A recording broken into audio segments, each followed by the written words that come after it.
Now, perhaps the single biggest lie that Harris told during the debate on Tuesday flew a little bit under the radar. It came toward the end of the night when she said, quote, "I've made very clear my position on fracking." Well, that's verifiably false. Harris has been anything but clear, and she now claims to love fracking out of nowhere. But when she was running for president back in 2019, she agreed that a total fracking ban was necessary. Her, in her own words, something that ABC Disney could learn from. Take a look. Let's talk about fracking because we're here in Pennsylvania. I made that very clear in 2020. I will not ban fracking. I have not banned fracking as Vice President of the United States. And in fact, I was the tie-breaking vote on the Inflation Reduction Act, which opened new leases for fracking. Will you commit to implementing a federal ban on fracking your first day in office, adding the United States to the list of countries who have banned this devastating practice? There's no question I'm in favor of banning fracking. So, yes. At the debate, Harris tried to claim credit for the Biden administration's increase of fracking leases. We only have one itsy-bitsy, teeny-weeny problem. That never happened. Just like she never said in 2020, I changed my position on fracking. Even fake news CNN fact-checked her on that. The Biden-Harris administration has fought a war on American energy production since day one. And, of course, she has her EV mandate. Don't you want an EV mandate, no plastic straws, a reduction in consumption of meat? This is the party that claims they're the party of freedom, and they want to provide everything for you and take everything you have. That's called Marxism. Anyway, how's that going to play in the very important key swing state of Pennsylvania, where fracking is a huge part of the local economy? Well, let's ask. Pennsylvania GOP Senate candidate Dave McCormick is with us. Dave, I've been in your great Commonwealth now 2 weeks in a row. I did have my cheesesteak when I was there both times, and enjoy it a lot, especially the one in Philly that I got from Geno's. All right, let's talk about fracking. What does that mean to your state?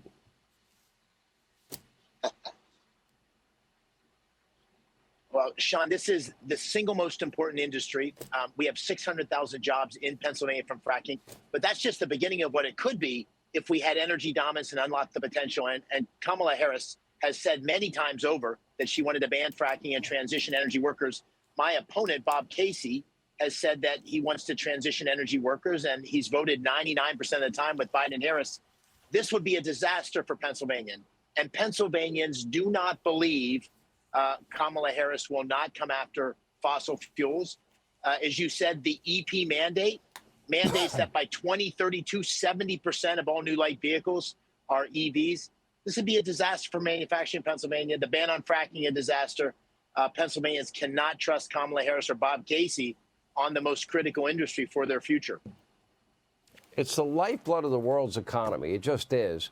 And I'm not against electric vehicles, but I'm against forcing a company like Ford to invest in electric vehicles because the government is pushing them to do it and losing $4.5 billion when you have other great companies like Tesla, for example, and the people that want electric vehicles can have them.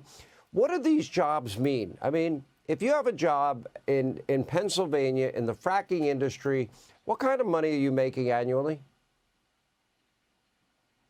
Well, listen, these entry-level jobs, these are people that get technical degrees as mechanics or welders. They start $65,000, $70,000 a year plus overtime. These are great-paying jobs that can go on for decades and create great opportunity.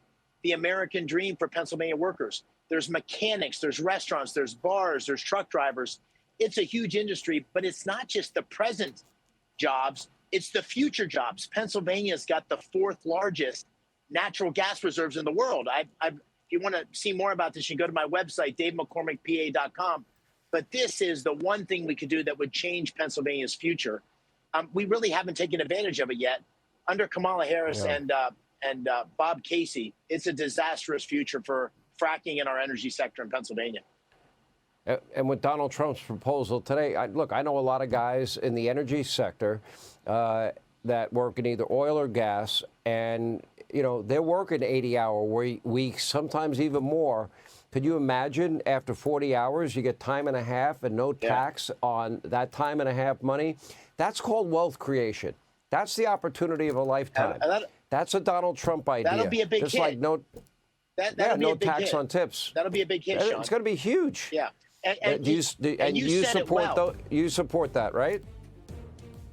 I do. And you said it well. I mean, this inflation has been a 22% or greater tax on working families, on people on fixed income. It's been devastating. This is one way to offset that by giving tax benefits on overtime, no tax on tips. This is great things for working families in Pennsylvania. And no tax on Social Security. Let's see how Kamala lies about that tomorrow. Anyway. Hey, Sean Hannity here. Hey, click here to subscribe to Fox News YouTube page and catch our hottest interviews and most compelling analysis. You will not get it anywhere else.